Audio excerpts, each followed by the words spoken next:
Saya ini ya masih di Jepang lagi. Makasih ya. Ini kita di prosedur, Pak. Halo, halo, Pak. Ini saya cuma ngomong kado. Tiga kalau mau duit. Udah, dia aja ngeliat. Ini apaan? Tunggu tunggu. Ini udah pasti menang. Ya banyak lagi kalau ketemu di bawah. Loh, jangan sembarangan, Pak. Bapak belum tahu hasilnya seperti apa. Kita nggak boleh dipanaskan. Bapak tidak bisa aja katanya.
Kali dia phone dia kena air.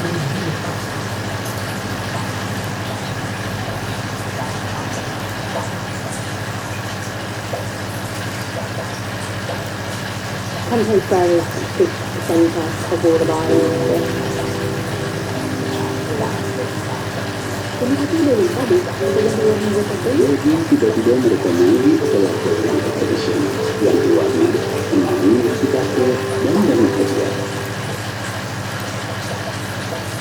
Scoring for the national team. Depokan. Inside 2 minutes, he has extended a wonderful run. He's scored in his last 6 international appearances now.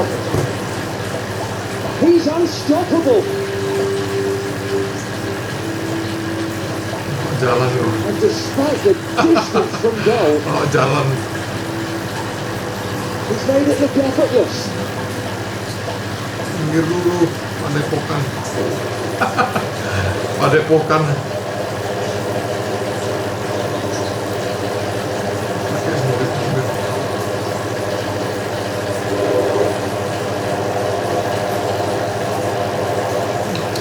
Padepokan.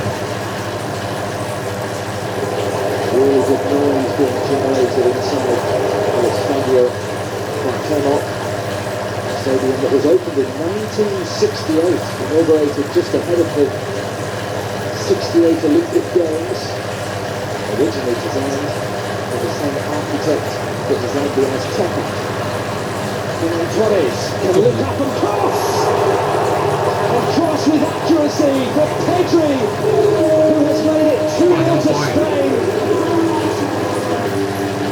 Rodri with the ball forward, perfectly waited for Ferran Torres, who took his time and picked out the run of Pedri perfectly.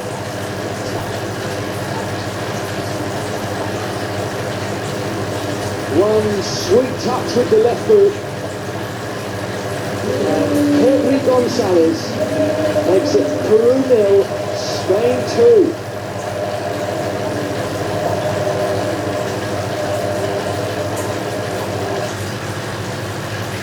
Peru back in their own quarter here. And this flick has been intercepted. Wilson now under pressure. Ruber's giving it away. Rodri to Pino. And that is an own goal. An own goal by Gallese. He simply couldn't deal with Pino's cross. Croatians. Possession given away. And then once Rodri gave it to Pino, Pino delivered the cross.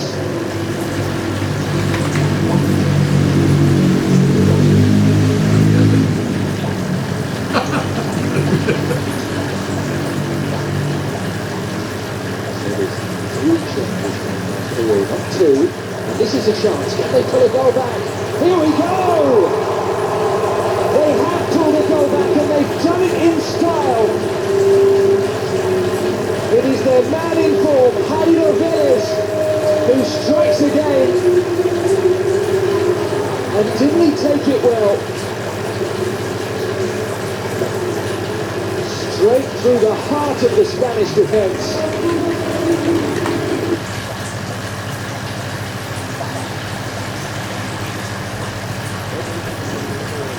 ARD 5 karena dia. Alung dari Meka tidak mandi pada live dulu competition dan ganti waktu. Ada selesainya dan banyak hadiah.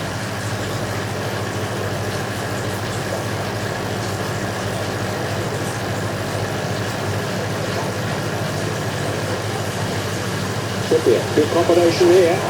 Bellingham getting involved. Saka pulled it back. Oh, and a chance for Kane, but a heroic block in there from Zimmerman.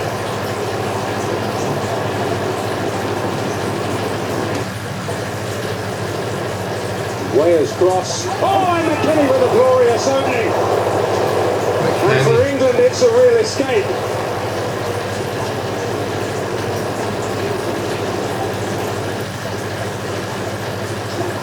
And Musa arriving. And here's Pulisic. Oh, and he's so... By Weah, and this is Dest.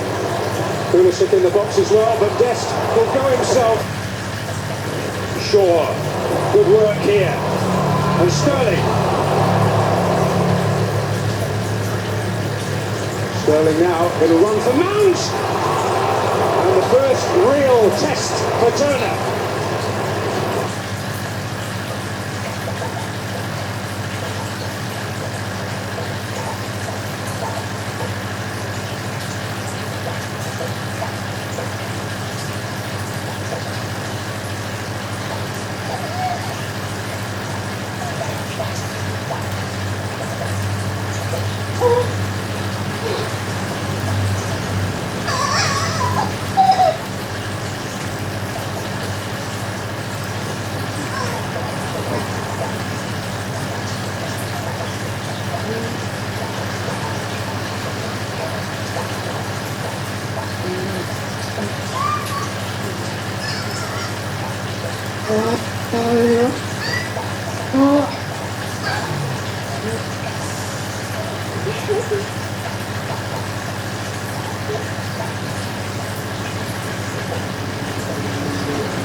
deindustrialisasi. Akibatnya PHK di mana-mana. Apa kaitannya deindustrialisasi dengan kekuatan oligarki tadi yang mendukung pemerintah? Karena sistem membenarkan bahwa lebih asik main di sektor keuangan daripada berjalan dalam sistem hukum yang tidak punya kepastian. Mereka mendapatkan kartu Dan merah. itu kemudian hukumnya bisa dibeli. Itulah wujudnya polisi menjadi alat kekuasaan. Tuh, kayak gitu. Itulah Yang disebut oleh Buniani tadi, itu bagian dari proses demokrasi itu. Ada yang ketiga, ada yang ketiga, yang Anda tidak bisa bantah. Bahkan masyarakat Indonesia tidak bisa bantah. Apa itu? Sticky generasi. Apa itu sticky generasi? Susah melindungi generasi. Kesenjangannya tinggi. Tinggi. Nggak bisa dibantah. Angka bicara. BPS bilang 0,382. Teman-teman Bogor 0,42. Makanya gaduh terus. Enggak, Anda dengan bicara seperti ini seolah mengatakan ini dilakukan yang paling parah oleh Pak Jokowi. Karena Jokowi Jauhkan ya, betul.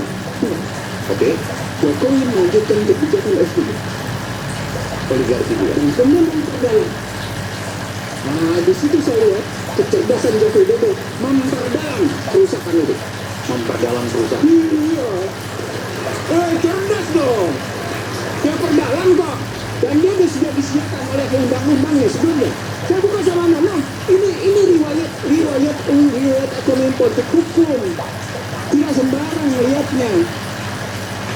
Dia ini bukan bisa. Mungkin bisa. Demikian.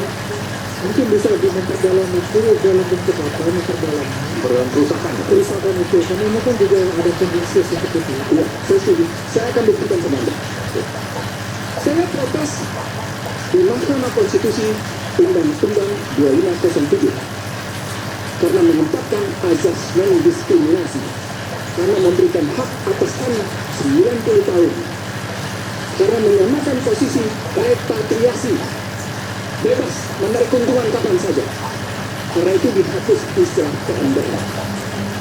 Oke, dampak dari sana, salah satu penilaian kunci dari panggung Indonesia telah mengalami kebebasan di berbagai sektor dengan sangat menguasai. Indonesia sudah sangat liberal. Apa dampaknya?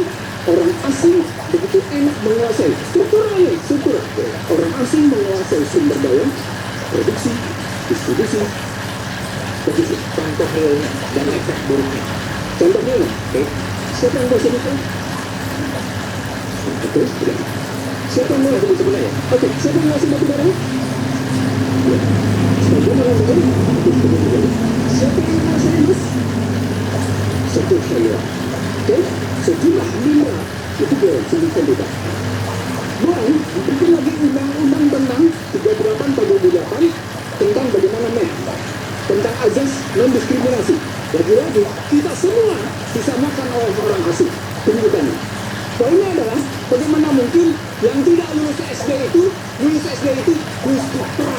orang asing. Puas? Oke, sudah. Dari sana kemudian terjadi lintas kebebasan para pekerja. Maka datanglah orang-orang asing itu. Artinya SBY menyediakan itu lewat undang-undangnya. Joko Widodo kemudian menentukan berbagai kebijakan, termasuk visa. Misalnya kan bawa visa, kebebasan visa, habis-habisan. Lalu kemudian ada juga second home visa. Itu kan semua hitung-hitungan murah. Lalu bahkan memberikan yang namanya tax holiday yang demikian panjang, habis-habisan. Panjang di situ. Maka datang semua habis-habisan di situ. Kemudian muncul kekuatan dengan menyebut bahwa kita butuh investasi asing dan karena kita masih berjalan dalam konstruksi ekonomi politik. Ketika ada presiden yang tim yang ngebangun seperti itu, maka dampaknya adalah negeri ini menyediakan diri untuk diinvasi. Negeri ini menyediakan diri untuk diintervensi. Negeri ini menyediakan diri untuk diinfiltrasi.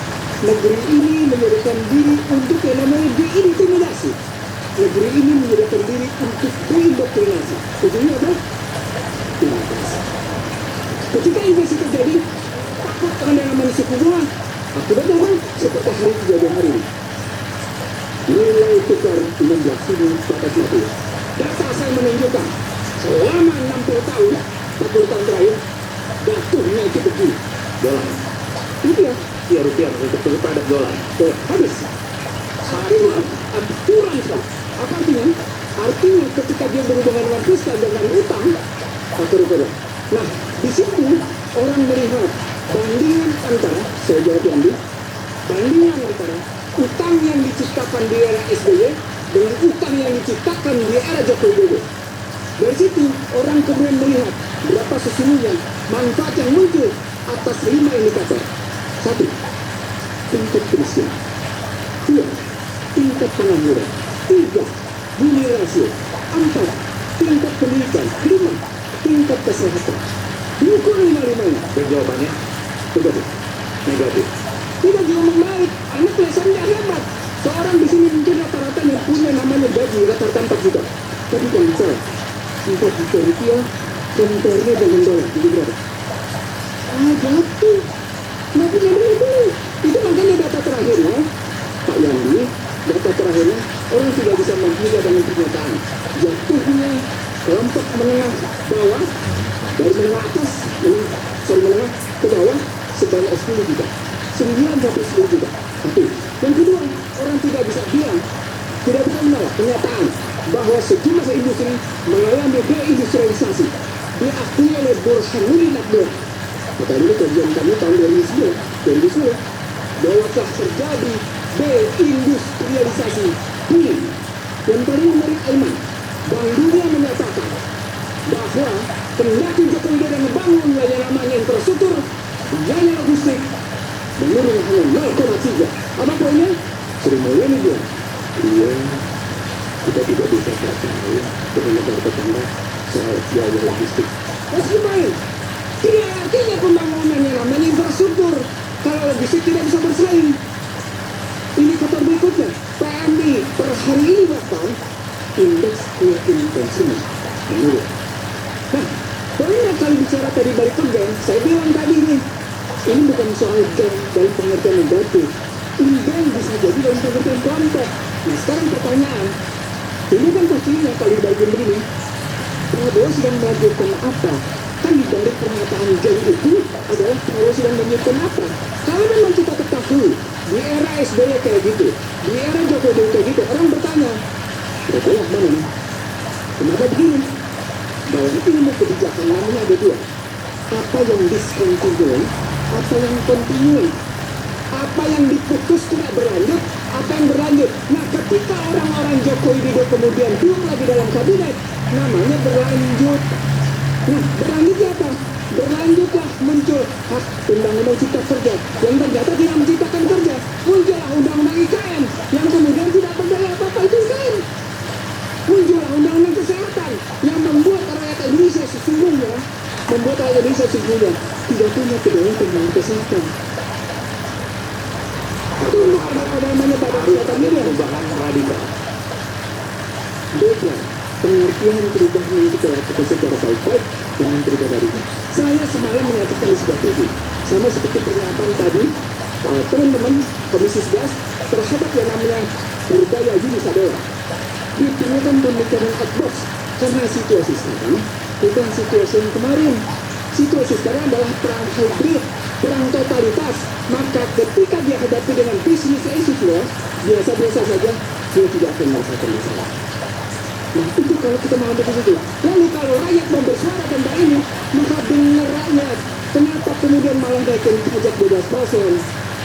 Misalnya, kenapa kemudian malah mengurangi transfer ke daerah dari 25%, dari 27 sampai 29, turun dia menjadi 25, turun dia sekarang menjadi 20%. Padahal namanya, tahu nggak? Hari ini berita apa? Sejumlah hotel dan restoran terancam tertutup karena transfer ke daerah makin berkurang, sehingga tidak berjalan. Apa poinnya? Salah alokasi, misallocation. Dampaknya tidak melakukan stabilisasi, dampaknya tidak ada rasa keadilan. Artinya yang Anda bicara tentang radikal, perbaiki dulu model berpikir fiskalnya, perbaiki dulu model berpikir moneternya, baru bicara ekonomi sosial. Karena dampak dari fiskal dan moneter itu adalah seperti yang kita bahas ini sekarang. Baru kita masuk ke dalam sistem politik, berdampingan dia mikirnya mestinya. Begitu Ali. Oke, baik. Sekretari Bung Andi, ada pernyataan tadi? Ya, kan kalau kita lihat tadi, Jokowi memperdalam, Pak Jokowi pada saat ini kan memperdalam gitu ya. Dan kalau kita lihat ya, kita tidak bisa memungkiri hasil kerja dari Pak Jokowi dan jajarannya. Ya. Dan kita lihat bagaimana Indonesia bagian timur, ya di Papua, di NTT, ya, dan di daerah timur yang lainnya. Itu perubahan yang sangat signifikan. Kalau dibilang logistiknya tidak jalan, saya rasa mereka semua juga merasakan bahwa itu logistik itu berjalan. Apa yang dibangun secara infrastruktur oleh Pak Jokowi itu memang, ya, kalau kita lihat pasti juga ada plus dan minusnya itu. Tapi kita lihat untuk jangka panjang.